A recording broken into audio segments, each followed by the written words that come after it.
сабағымызды ары қарай жалғастырамыз. Яғни біз жаңа IPO туралы айттық.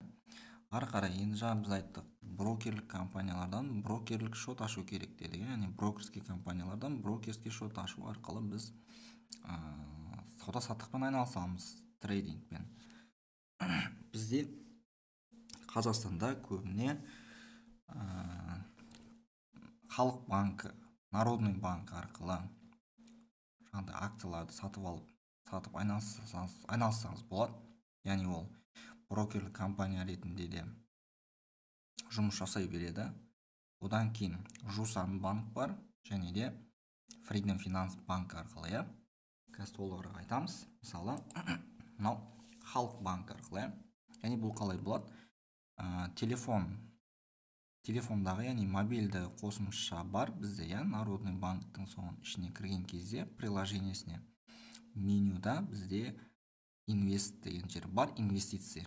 Сол жерге кіру арқылы Халық инвестке өзіңіз жаңағыдай инвестиционный шот ашып, сол жерден сол брокерлік шотыңызға ақша салу арқылы сол жерден акцияларды сатып алып, сатып айналыса берсеңіз болады. Онлайн түрде, мобильді қосымша арқылы. Ішіне кірсеңіз, касса.kz таңдап, Apple-дікі бар, теңгемен көрсеңіздер болады. Apple-дікі бар, Coca-Cola бар, ExxonMobil бар, Facebook бар, Ford бар, Gazprom нефтікі бар, немесе Халық банктың өзінде акциялары бар негізінде. Одан кейін Жусан банк, яғни Жусан инвест дейді. Бұл жерде де Жусан банктың мобильді қосымшасына, яғни приложениесіне кірген кезде, ол жерде де инвестиция деген жерге кіріп жасай беруге болады. Мысалға, Жусан банкке кірген кезде мына жерде открыть инвестиционный счет деп тұрады. Осыған кірсеңіздер, уже инвестиция деп шығады. Осы жерден ең аса түсіп, шот ашып, жұмыс жасай берсеңіздер болады. Жусан банкте де қосымша осы жерден мәліметтер алсаңыз болады инвестиция бөлімінен, немесе Народный банкте де бар. Ішіне кірген кезде обучение деген жағы бар. Сол жерде де қысқаша түсіндіріліп өтіледі сізге. Жалпы акция, облигация деген, инвестиция деген не деген сияқты. Немесе жаңа айттық, Freedom Finance банктың Freedom Broker деген брокерлік компаниясы бар. Сол арқылы да айналыссаңыз болады. TraderNet Global деген қосымша бар, мобильді қосымша приложение. Яғни оны өздеріңіз приложениені скачать етіп аласыздар. TN Global деп тұрады қысқаша. Ішіне кіріп, бірінші менюдің жағындай реальный шот ашасыздар. Өздеріңіз инвестиционный шот ашу арқылы шоттарыңызды пополнить етесіздер, ақшаға толтырып. Немесе неторговый поручениенің ішіне кіріп, осының ішінен де өзіңіздің жаңағыдай шотыңызды пополнить етсеңіз болады, картамен, банк арқылы деген сияқты. Немесе осы жерде идея деген вкладка бар. Осы жерден өзіңіз инвестиционный идеяларды көрсеңіз болады, немесе қандай жаңалықтар болып жатыр, мысалға үлкен компанияларда. Сол арқылы ол компания жайлы танысу арқылы, қандай компаниялар акцияларын сатып алуға болады дәл қазір деген сияқты. Бұл жерден қосымша мәлімет алсаңыздар да болады. Немесе қалай сатып аламыз, TN Global Freedom Broker арқылы. Астында портфель деген бізде вкладка болады, закладка. Соның ішіне кіріп, жаңағыдай балансыңыз болу керек шотыңызда. Немесе осы жерден пополнить етсеңіз болады. И осы жерден сделка вкладкасына кіру арқылы өзіңіз сделка жасай бересіздер. Купить, продать деген сияқты сатып аласыздар.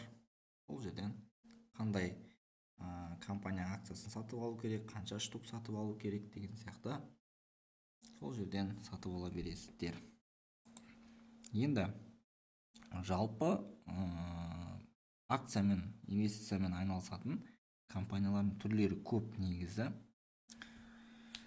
Бірақ қазіргі таңда жаңағыдай нефтегазовый компаниялардың акциялары жақсы жүріп жатыр, немесе қазір осы жерде мына компаниялардың акцияларын бір көріп шықсақ болады бізге. Қалай көреміз? Мысалға, Netflix-ін көретін болсақ, Netflix-ін Google-да ашамыз. Мына жерге мысалға жазсақ болады. Netflix дейміз да, қасына акция деп жазсақ, мына дәл қазір бізде 2024 жылдың наурыз айының 7 күні Netflix-тің бір акциясы $601 тұрады екен, 11 цент тұрады екен. Мына жердегі акциялардың қозғалысы бір күнде қалай болған, бір күнде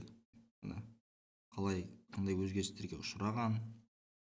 Мысалға, бұл күні жобамен бізде сағат 10-да ең төменгі дәрежеде болған.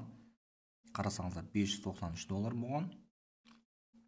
Ал сағат 12-ден аса $606.34 дейін көтерілген. Бүгіндікке жалпы 0,46% көтерілген. Яғни үстіне $2,75 қосылған. Ал енді 5 күндікін көрсеңіздер болады. 5 күнде төмендеген екен, 0,47%-ға төмендеген, және де $2,81 төмендеген екен.